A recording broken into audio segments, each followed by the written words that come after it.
All right, time to do my Facebook video for today. And what I want to talk about today, since yesterday we were in a fasted state, and I was talking about fasting, how you can use it to not get cancer, not get diabetes. There's that dang wind. So I'm going to talk about keto. First of all, I'm going to explain what keto is not. It is not a fad.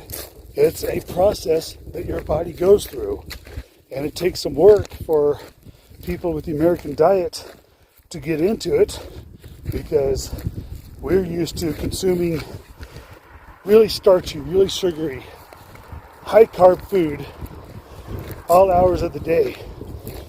And so once you get a want to and a desire to change that up and to do keto, first of all, you start getting rid of all the carbs in your house. You don't want them in your house. You're going to start consuming proteins and fats.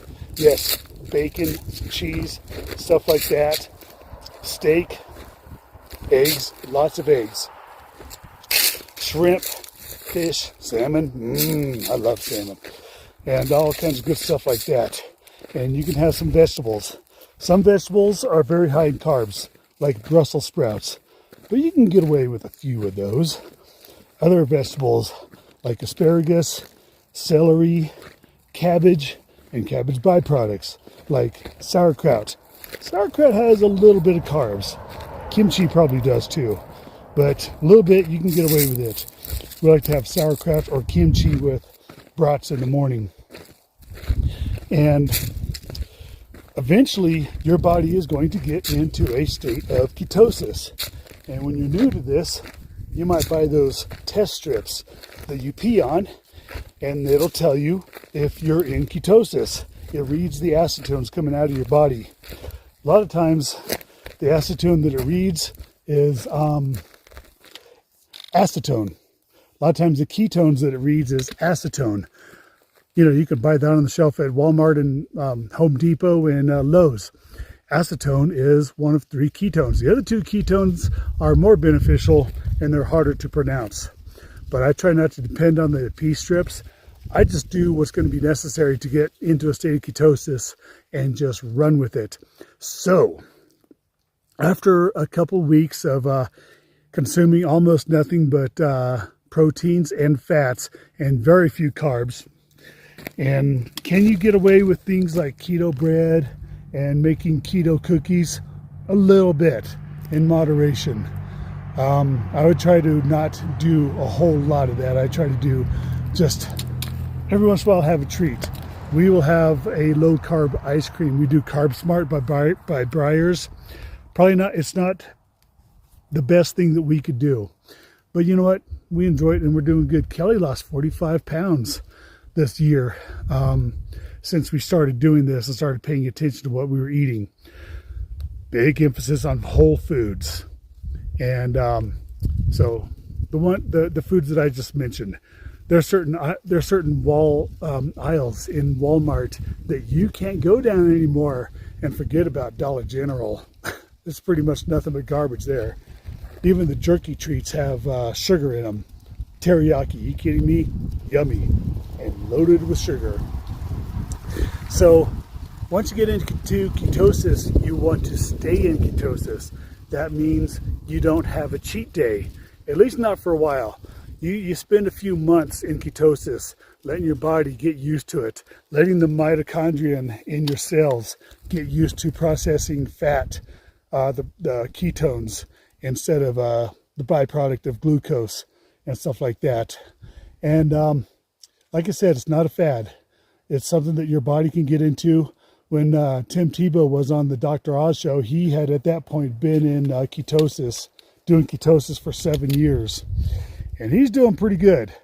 And another thing that ketosis is not, that the keto diet is not, it is not dangerous for most people.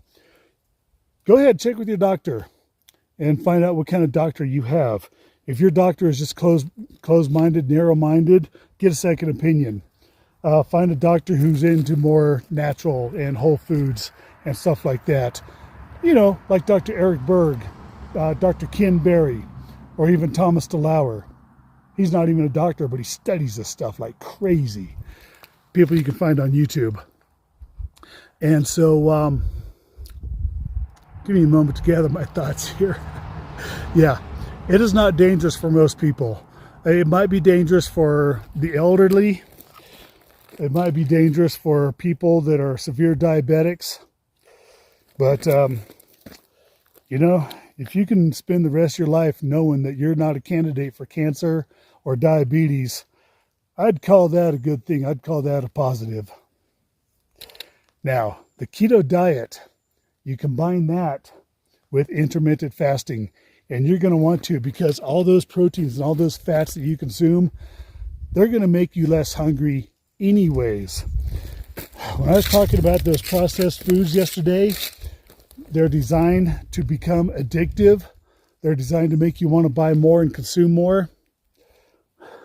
That ought to piss you off right there. That ought to make you mad. But when you're not eating that, you're hungry less often. When you're consuming fats and proteins, you're hungry less often. And so you can go for a 10-hour eating window. So you're eating for 14 hours in a day. That's a good place to start. And then depending on your condition, next day, switch it up to a 12-hour eating window, a 12-hour fasting window. Almost anyone could do that. And then after a while, after a couple days or a week, switch it up to a 14-hour fasting window, 10-hour eating window. Your goal is to get to where you're consuming probably 2 meals a day. That's what we do, basically. It's basically just breakfast and then dinner. Maybe a snack in between, but we try to aim for about a 6 to an 8-hour eating window. And it is working for us. I'll tell you what, I just turned 54. I feel great. I still feel 25 most of the time, you know, like the song goes.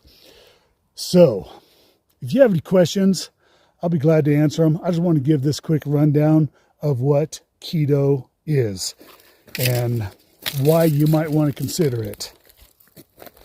Here's to your health.